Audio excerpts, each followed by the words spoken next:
Hi, good afternoon, Tansei. My name is Lee Sheldon. I am a registered psychologist and I am the owner and founder of Indigenous Psychological Services. And my Cree name is PP Cho.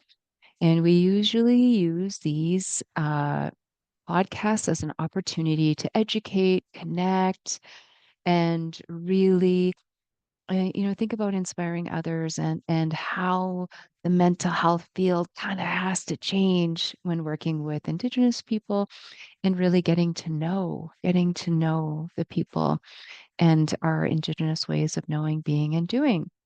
And so Eric has come because many people have actually requested him on our media pages. They keep saying, "Can you please have a podcast with Eric?" And so really excited that he's agreed to be here. And so, Eric, tell me a little bit about you. Oh, wow. I'm flattered. No, this is exciting. And I know we were just talking a moment ago, but not recording. But no, it's really cool that you're running this podcast, and I'm happy to be here. So, of course, I'm Eric. I work with Lee. I work with IPS and only with IPS as a registered psychologist, and it's been a lot of fun. It's been almost 2 years, I think. Yeah, it's been 2 years, hey? Yeah, it's crazy. Really? Okay, yeah. And so what has it been like for you? First of all, like how did you find us? How did Hmm. you find us? And then what's made you want to stay with us? Oh, Because you're pretty well, it's a lot of amazing. fun. No, I mean, it's fun, right? It's a great team and I'm well supported. So staying, I don't know how I first found you. I don't know. It might have been just Google, simple as that. Because I didn't know anyone on the team back then. So I think Yeah. I just reached out and you sent me some questions, I think, to answer. And I found that really interesting too. Like it wasn't like this formal interview. It was like, how do you feel about a few things? And I answered and we just went from there. Yeah. So, what can you say is so different about us and compared to other organizations that you've worked with? Like, what kind of drew you in, and what have you noticed it's very different? I think you give us room. Like I think that's a big part of it. There's a lot of trust on the team. There's a lot of room to grow. And like I can ask questions. Like if I'm not sure about something, I can talk to you. I can really talk to anyone. We can bounce ideas and vice versa. People can reach out to me and we're not judging each other. We're saying, look, how do we solve this? How do we figure this out? What do we do going forward? I think that's rare. I really do. Shouldn't be rare, but it is. And we're fluid, I find. Like everyone's approach can work. And I think everyone has good fundamentals. Like whenever we do our trainings, I think everyone understands like genuine, that kind of humanist approach, right? Being genuine, listening to the client, building that rapport. I think everyone understands that's kind of like the core value. So Hmm. it's nice. It's fun. Yeah, yeah. And what do you think that you have learned about being a practitioner so far? Like, what have you learned as you started this journey with us? I learned, oh, I think I had to unlearn a lot too. Like, I Mhm. think it's funny because in my bachelor's, master's, provisional, I always worked with Indigenous individuals, whether it was research as a student or so I never worked for a practice that didn't have like an NIHB provider, but at the same time, it's different. Like, I think in the past or in other places, there's a big focus on what modality do you use and kind of being a little robotic, a little scripted, and maybe watching these metrics more than actually watching what you're doing with the client. And I think with our team, everyone kind of wants to just see people grow. And I think believing in myself to be able to do that with people and having a team to support me has been fun. A little scary, but fun. Yeah, it's scary. Why is it scary? It is scary. Hmm. Why is it scary for you? Yeah. Yeah. It's funny because I have a lot of clients who want to consider counseling or, maybe being a psychologist. And they kind of remind me like it's scary when you work with people at first because you're working with yourself in a lot of ways. And it's funny because it's not scary when it's just being present, just really just being present. But you have to trust yourself, right? And not trying to always answer, and just being there. And just kind of being there is the most valuable thing. Yeah, thank you so much for naming that, Eric. I actually never heard of it said that way, but I really appreciate those words of like really having to trust yourself. And I mean, how did you get to that, or how did you know that that was so important? Mhm. I think what helped is when you look at the literature, I think the beauty of psychology or counseling or working with people is we're not that much more effective than a good friend. And that's like, I know there was like, I remember in my bachelor's, like, this is a big crisis in counseling. Modalities aren't really getting better. Like CBT is equally effective as it was 10 years ago. And a lot of approaches don't really improve. They adapt to the changing world. So in that way, they do improve. But a good friend is generally about as effective, but there's differences, right? There's the focus time for the person. The friend might make catastrophic errors. That's what they're called in the literature sometimes. But that's beautiful because in most of human history, most of the world, we have our connection, we have our friends, we have our family. And so it's beautiful that a good friend is what most people have and what most people need. And when you realize that, you realize, well, what are the key factors? What am I really trying to bring? And it's that being present and giving people a space to really work with themselves. Yeah, and I really again, I really appreciate and I really like that as a Western view, we always have to come from this place of knowing, all knowing, we have to have the answer. And in the indigenous worldview, we sit beside them. We don't come from this very hierarchy, direct approach, but it's very much sitting beside them. And I could really hear that's really important to you. It's incredible. Like I just reviewed the numbers before meeting because I was like, I want to get this right. But the client makes up out of 100% of the impact. So client is about 40%, like their own power. The Mm. therapeutic relationship is about 30, and hopefulness and that feeling of change is 15. So the client has the power. The client Yeah. and the relationship is the vast majority of it. It's more than two-thirds. And I would kind of say hope is kind of a client too, right? Yeah. Yeah. So, people come to counseling, but really they're working with themselves. So just giving that space for them to feel safe and talk, it's huge. Yeah. Yeah, and I see that there's this container that you're building of safety, and so you're allowing them to really be with themselves, and your relationship is so key in making them feel that safety. Yeah, it's exciting. And I think that's kind of, when you said working with Indigenous, I mean, most people we work with are Indigenous, right? Yeah, And I yeah. think, a lot of clients we work with, they don't have that good friend, or at least the ones Mm, that I have. They might have a friend who, maybe two, but often there's less community, there's less connection, there's less support in yeah. their natural environment. So building that is hard, or having trust to build that is hard. And I think the Western individual kind of view of counseling, where you really put the focus just on the client, kind of taking that individual responsibility, it's a bit rough. It's a bit, not to say backwards, it has value too, Hmm. but it's not the full picture. And I think it minimizes where clients are coming from.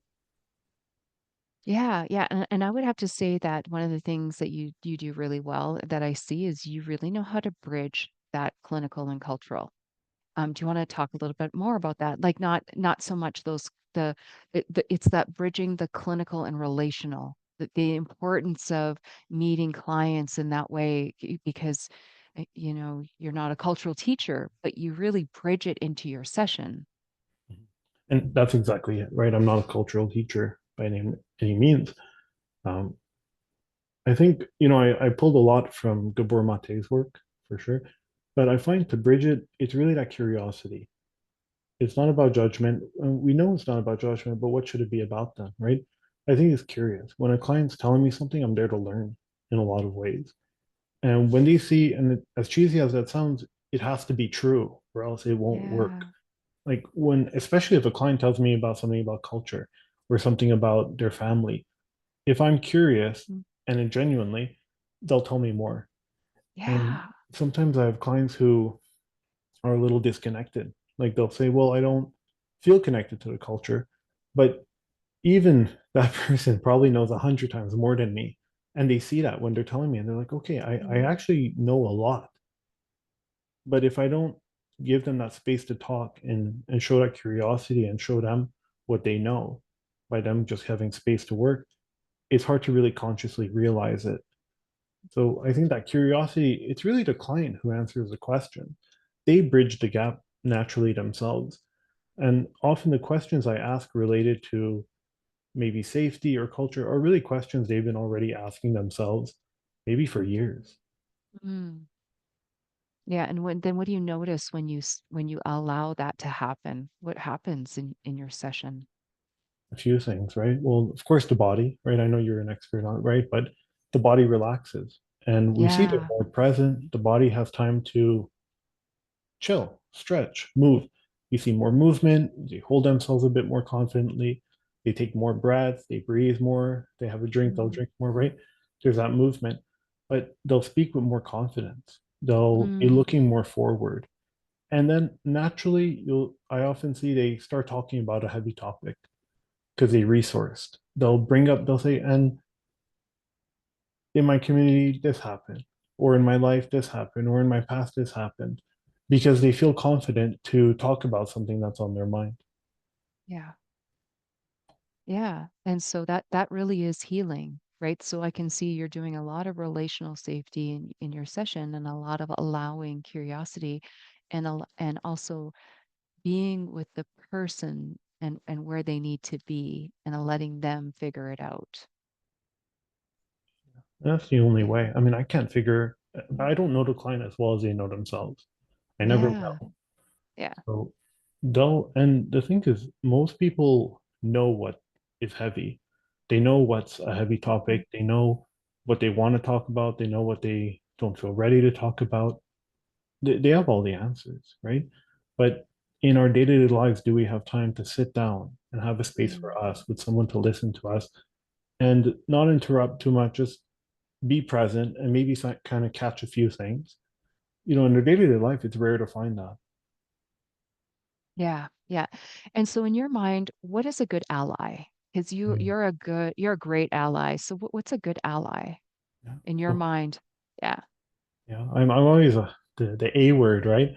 But it's not my, yeah, I know I'm always like annoying when I say like it's not my place to say if I'm an ally or not, but Mhm. it's not, right?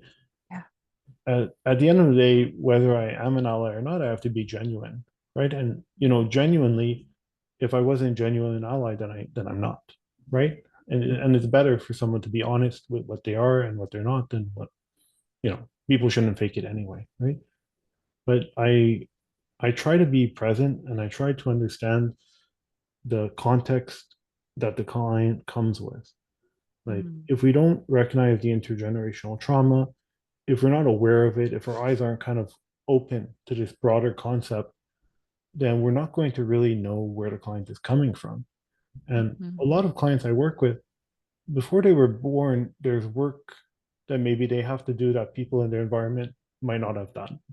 Or maybe there's some trauma that a family member didn't Yeah. manage to heal from, and it affected how they were raised or what they were taught as a child. If I'm not able to understand that there's this, Epigenetic. yes, often epigenetic or just environmental challenge that they had to fight as a child. And if I'm not able to find that resilience in them as a child, I'm blind. Yeah. Why do you say that? Why did you say I'm blind? Then I would be blind to understanding them if I don't Yeah. see that full context. Because, you know, the clients that we work with, it's like often they're the only one, not always, but often they're one of the few people in their family who's able to come to counseling. Mm. And so, what makes them able to? It's not easy. You're coming to counseling, you kind of know you're going to talk about something heavy eventually. Yeah. So, where were they able to bring that resilience? Where were they able to resource in their life and believe in themselves? And often it's in the same place where we have the negative self-doubt. So it could be Yeah. childhood, could be early life. And a lot of our clients, they're stronger than they know. But again, if I don't give them that space to work on the full context, Hmm. I won't notice it. Yeah, I look at my trauma and I sometimes that's all I see is all this negativity or all the things that I can't do. And then I start to really focus, like I have this relationship with this can't and not knowing or just this like this feeling of needing to think about the negative, be in the negative, catastrophize. I can't even say that with my teeth. Okay, I can't say Um, that either. And so, the other part to healing is building the relationship with this other piece instead of always thinking about this. I just noticed for myself of how I have to really build this relationship with things that are going well and right and good and just that strength of the wisdom in that. And so that can be so difficult if we only think about this and have a relationship with this. No, it's incredible, right? And it's hard sometimes because, it's kind of like I find sometimes the trauma is like the oil on the water or on a river. And so we look and we're like, wow, all I see is oil. And we kind of have to dig a little to get to that clear water hiding there. And Yeah. so as we kind of like dig a little, then we can see it, but we have to dig. And I think most of our lives, people look at that oil and they say, wow, it's a pool of oil. I don't want to go through it, right? Yeah. What's the point? I'm not going to jump in a pool of oil. And but slowly as we start talking, we kind of find that resilience. We kind of find, well, I actually was strong in this moment. And maybe I'm holding guilt for something that isn't my fault, or I'm embarrassed or ashamed of something that I didn't do wrong. But if we don't talk about it, it's hard to give ourselves credit. And if I'm not aware of the cultural context, I won't notice it. Yeah, yeah. You've also shared with me in the past about you have a similar cultural context of, something about your history or Mhm. in your family's history. Is that what draws you into this culture? And can you explain a little bit about that? Because you've experienced some genocide as well in some lineage. Yeah. I find like I think an easy place to start is our last names, right? Like my last name, like so I'm Armenian, but my last name is Turkish. Keskin Mm. is some town in Turkey that people hid from or pretended to be from. Like maybe people are like, "Oh, I'm Eric from Keskin. I'm just like every other Turkish person," but they're not. They were trying to hide. They were trying to blend in because of the Yeah. Armenian genocide in early in 1915ish. So a lot of damage to culture, a lot of being disconnected. Most Armenians were diaspora, were around the world. Armenia's kind of in trouble right now too, right? Like there's a lot going on, and it's not a Yeah. powerful country right now, and we're in danger. But yeah, like our original last name we lost, and a lot of our family is disconnected, and there's a lot of effort to rebuild. And I think Montreal is a good place for Armenians to heal. There's a strong community, but not so much in Calgary, right? It's a very small community. And Yeah. I think there is some relatability in that disconnect and understanding what it means for a culture to be cut in ways that are hard to put into words. And yeah, Yeah, and also understanding the respect for your culture of how much that means to you. Yeah, what's that like to connect with your culture and mm-hmm. and how it has been interrupted by genocide? What is that like for you? If that's okay if I'm asking that, is that No, okay? it's a good. No, no, no. I had a feeling we might talk about right. So no, no, no. It's a bit of a disconnect, right? And then so, like for Mhm. example, my Armenian is not very strong. Like I'll understand very well. Speaking is Oh, hard, you right? speak it. Wow, really?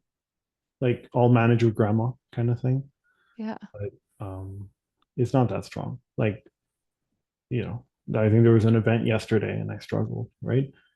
Um, but there's reasons for that. But I think sometimes it's like you're trying to figure out what you don't have when you don't know if you have it or not. Like you're trying to figure out what you don't have when you don't know what you don't have, right? Yeah. And then the other thing is sometimes we're embarrassed for not being good at, let's say, Armenian. But again, there's that Yeah. context we have to give ourselves. And I think the other part is, you know, you can try to figure it out, and I think it's wonderful to figure it out. And you kind of just have to put yourself out there. It's kind of like when clients talk about, they'll say, I don't know much. And same thing, I'll say that. I'll be like, I don't know much about Armenian culture. I don't know much about, Mm-hmm. anything related to that. But then as you talk to somebody who's maybe less knowledgeable than you, like say maybe somebody who's not Armenian, you say, actually, I do know a lot. Like I know a lot. I know this, I know that. And there's so much we know that's implicit, right?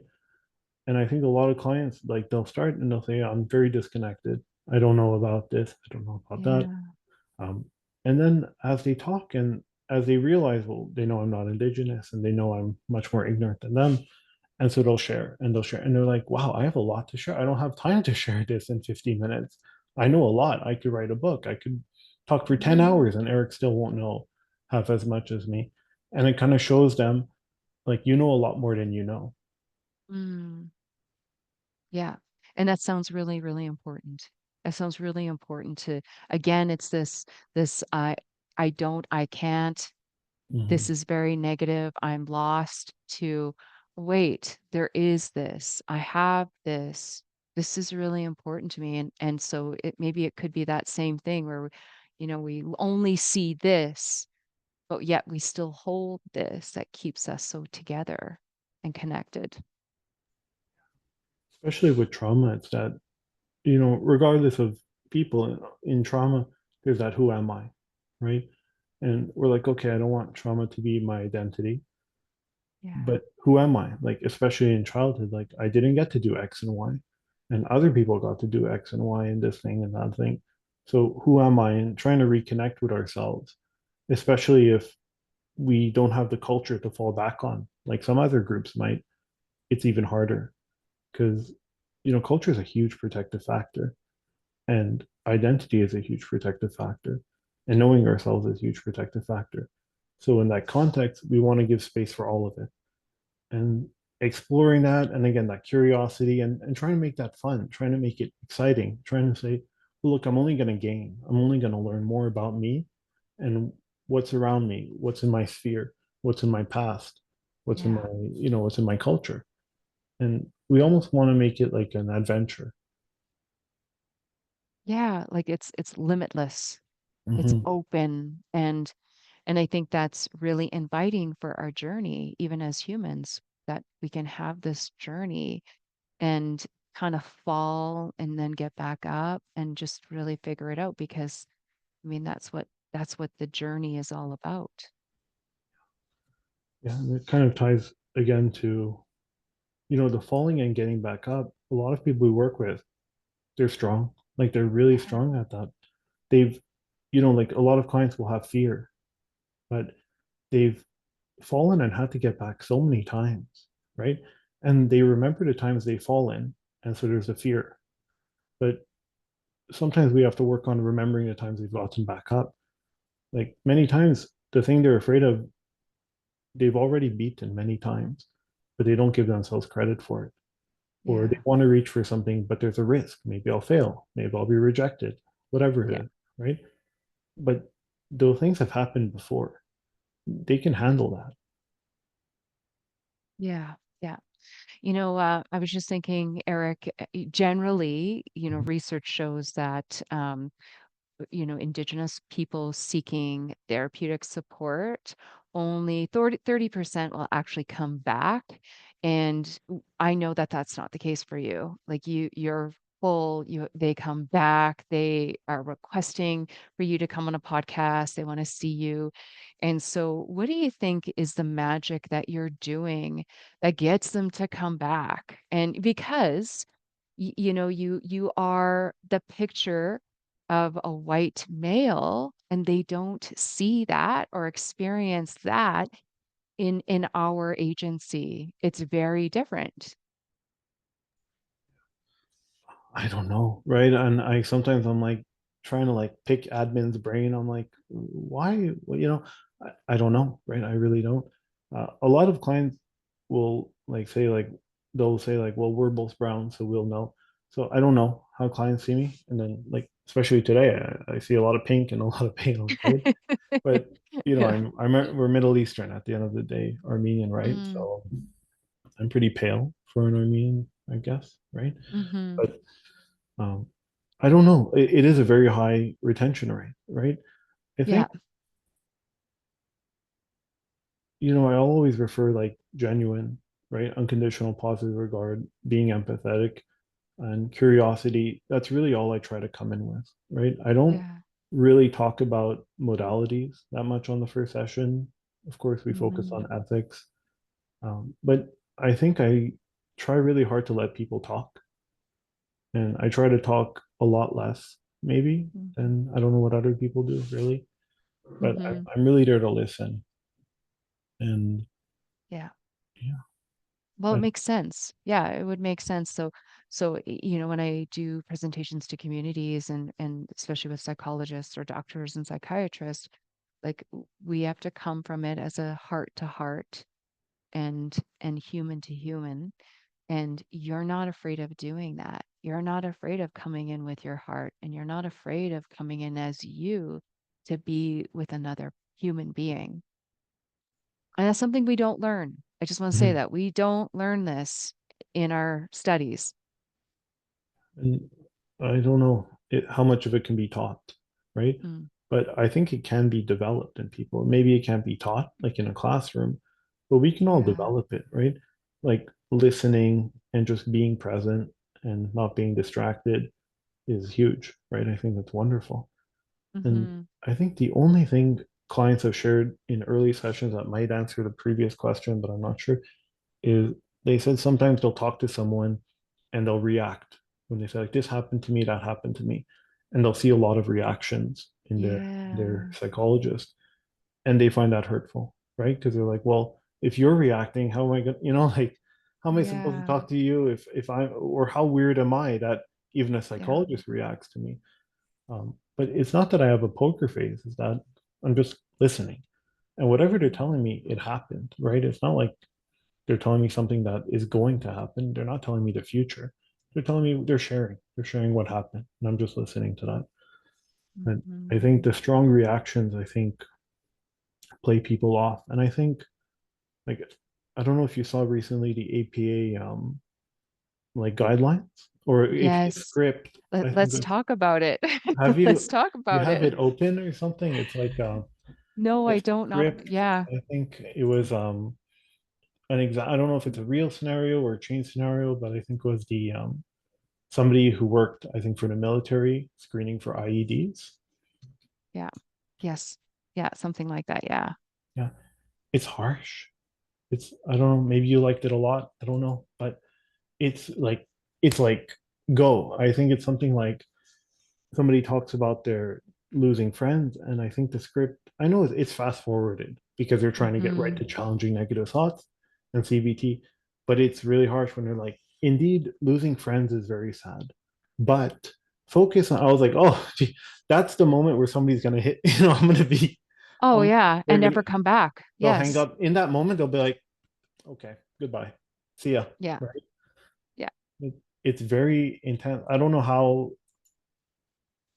I don't know. I I, don't I know how it should be. I actually thought it was a little bit of a script of trying to persuade people to validate and acknowledge, but it was so head focused. But what I do want to say is that when people come in and they share big things, and if we have this like because we hear it, right? We hear things in our sessions that are, oh my goodness, are so painful, and holding space for that person. But if I have a big reaction, then that poor person that I'm sitting with has to take care of me. And that's not the purpose of what we do. I really, um, you're right. I've actually heard many times of people saying when they talk to somebody and they say these things and there's this big reaction, it just turns them off because they feel like they're crazy or they have to take care of the therapist. And it's rough, right? Because then they're modulating. And at that point, they're wasting their time, really. Yeah. And I mean, they don't feel they're being treated like a burden. They're being treated like, oh, well, I can't talk to you. And what I have is Yeah. so heavy. And I hope they don't think ugly, but that's what they're being taught. So I Yeah. have something in me that when I talk about it, it pulls you away, it pushes you away. And that's not right. It shouldn't be true, really. And it's really not fun. It's not fun. It's not enjoyable.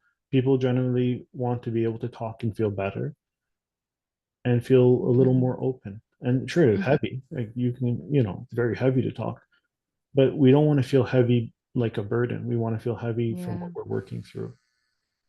Yeah. Yeah. That was very well said.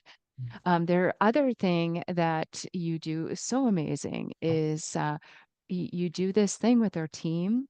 You're just a solid, ethical, grounded psychologist. Like we know you hold us in some of these, situations where the ethics is very different, but in a kind of perspective as a team, that there are really trying to respect confidentiality or these ethical situations of supporting people and trying to still follow the rules and regulations. Again, that's that bridge of the clinical and cultural that you do so well. Do you want to maybe talk about that just a little bit about, you hold again this knowledge very wisely. Mhm. I think there has to be some way to bridge it all together ethically because you have to somehow follow ethics, but not let ethics overcome you in some ways. I think ethics, we always have to use it as a tool to support our clients. At the end of the day, it's to protect the public. So ideally, there should be no conflict between supporting a client and being ethical. But I find sometimes usually I find a lot of ethics violation to talk about is our heart is too big. That's a lot of, Mm, what they talk about. And it's a lot of, if you look at the tribunals, a lot of it is writing a report, let's say, for one parent about another parent or trying to yeah, support a child. And yeah, there's a way yeah. to do it ethically. Um, but it's tough, right? I think the best thing we have is our team where we can talk to each other. And, even saying, like, I really want to help this person, but I don't want to overstep. Hmm. And so I think we can Yeah, kind of look at it holistically as a team and then yeah, find a solution for a client that's ethical, but still isn't abandoning them due to ethics. It's kind of helping them with ethics. But yeah, I think it's because of our team that we can brainstorm and talk with each other and kind of find a resolution that makes it so powerful. yeah, yeah. Yes. So, Eric, yeah, I think you're right. Like the case consultation is so key in our community of supporting each other. The more that we can put our heads together, the more we really find those answers. But yet you have this wisdom of holding us in a very ethical way and grounded way. So we really appreciate you. We call it the Eric magic. Oh no. And oh no. Oh no. And so, Eric, is there like last thing that your clients need to know or want to know about? That anybody should know about you? Mhm. Are there any last words that you'd like to say? Well, I want to say thank you, right? Number one. And I think it's a journey, right? But I think Mm, try to find a way to celebrate the small wins and try to find a way to have fun in a way. yeah, Like try to have fun during this process because we're moving forward. We're trying to heal. And at the end of the day, we all want more. Like, what is the yeah, point? At the end of the day, we're coming to counseling for a bit more of a fuller life, a bit more of a more open life, a bit more adventurous life. And yeah, so, from day one in counseling or even before counseling, or just in your own life, kind of exploring how much more we can do and really seeing where our limits are and not where we believe them to be. And I think, yeah. taking a few risks to have fun and get to know ourselves. I think that's probably the most valuable thing. Awesome. Well, thank you so much. And I hope you have a lovely, lovely day.